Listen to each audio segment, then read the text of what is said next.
I wanted to spend a little bit of time talking about how you might go through recording your video and posting it online for peer review. Now, once again, of course, you don't have to post a video online for completion of the class. That's not what we're doing. And in fact, let me say at the outset, if you want to get feedback on your speech, but for whatever reason you don't want to be seen, man, you can totally record audio. You could take a little piece of tape and put it over your webcam. Totally fine. It's not as much feedback as you would get if you were posting a video, but something's better than nothing. So it's really whatever you're comfortable with. But I do want to talk through how you might go about recording a video for posting and running it through the peer review system. So remember from the last lecture, the whole idea in practicing, and this would hold the case for posting these videos online, is being able to replicate an actual speaking encounter. So if you're going to be recording a video, right, you've got your webcam there, and I'm gonna run this through the introductory speech. So I'm going to record, although I already did the introductory speech, it's kind of our assignment 0. It's a good way of allowing us to make sure that everybody knows how to record a speech, upload it, work through the peer review system before we get into the longer speeches, the impromptu, the informative, and the persuasive speech. So I'm going to do my introductory speech as a way of walking through how to record and post.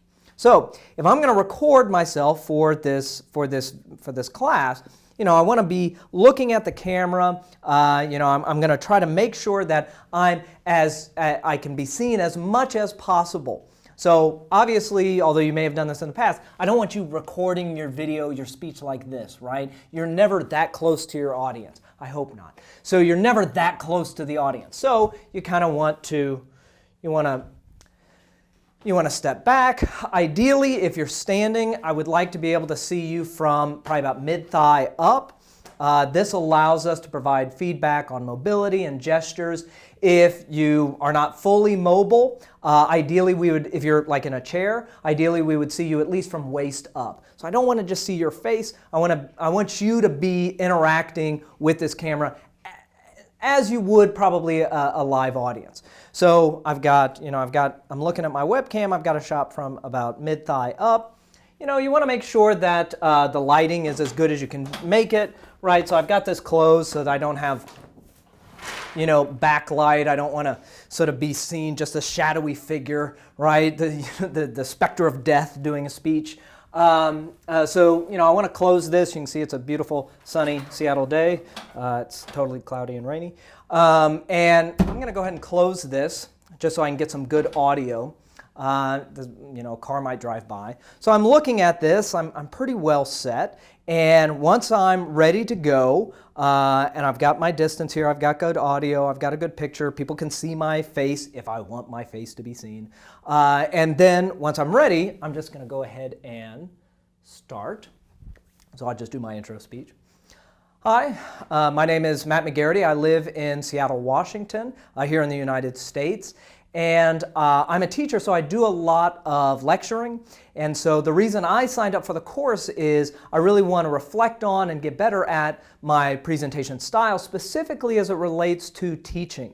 And in that vein, my speaker that I really think is good and I would like to study as a model of imitation is Neil deGrasse Tyson.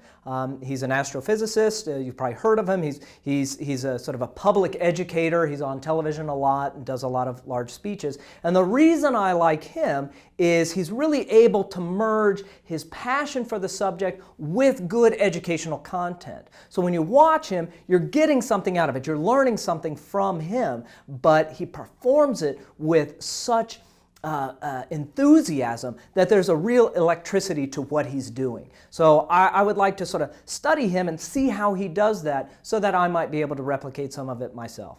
Thank you for watching. So then that would be my introductory speech. And once I've done that, I'm going to go ahead and save it to my desktop here.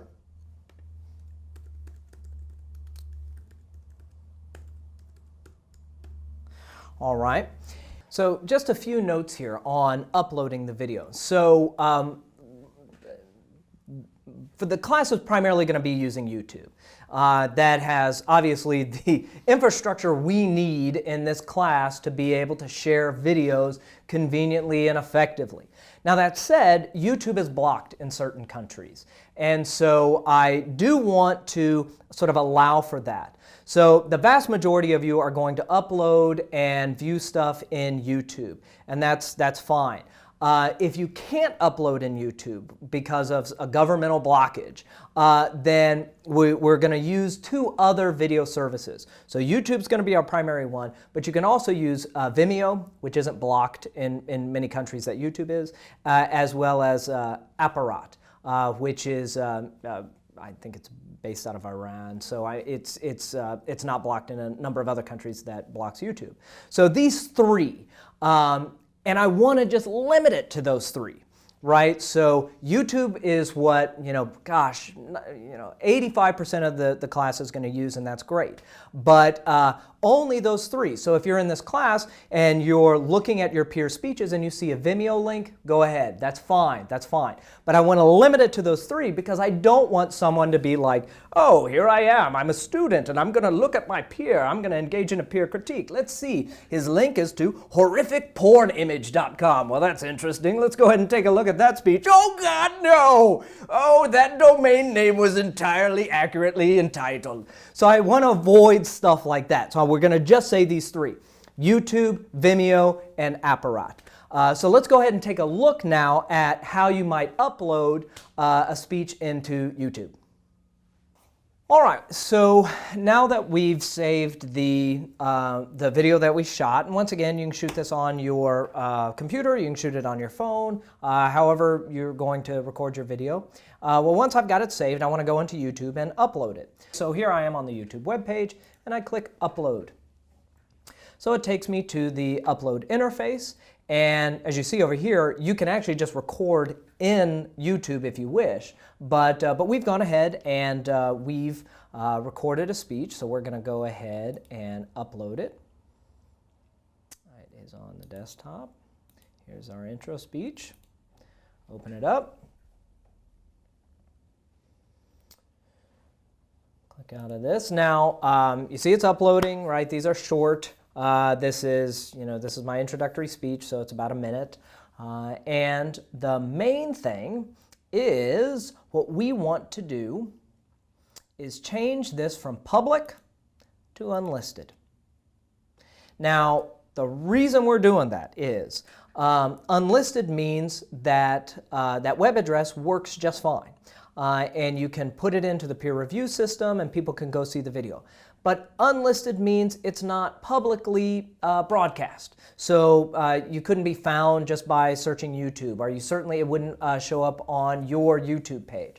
So I think more privacy is a good thing here. So I would recommend you list it as unlisted. Now, we got three settings here. Public, can if you wish. Unlisted, this is my recommendation to you. Private, do not do. Do not list it as private. Let me pause for a moment. Do not list your video as private, because if you do, no one can watch it.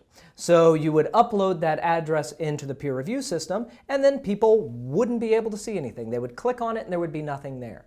So public, if you want to. Unlisted is my recommendation because that web address still works, but it's not publicly available, but not private, because that means we cannot see it. But so if it's listed as, I've got it unlisted here, I can go ahead and click Done. And then it gives me the web address. And this web address is the same address I'm going to want to copy and then put into the peer review system. This is what's going to direct my peer reviews to this particular intro speech. We can even click on it just to make sure it's all working just fine. Look at it. There I go. Hi, my name is so-and-so.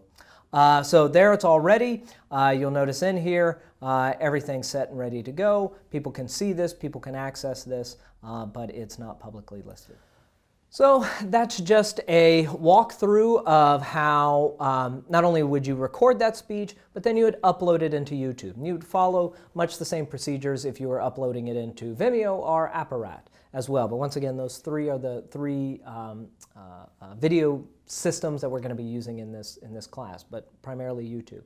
Once again, let me just stress, wherever you list it, make sure others can view it.